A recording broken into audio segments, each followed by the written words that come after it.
ब्रह्ममुरारिसुरार्चितलिङ्गं निर्मलभासितशोभितलिङ्गम्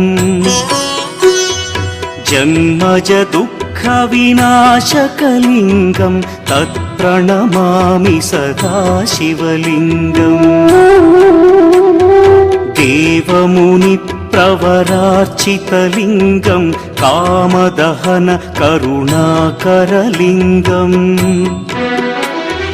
रावणदर्पविनाशकलिङ्गं तत्प्रणमामि सदा शिवलिङ्गम्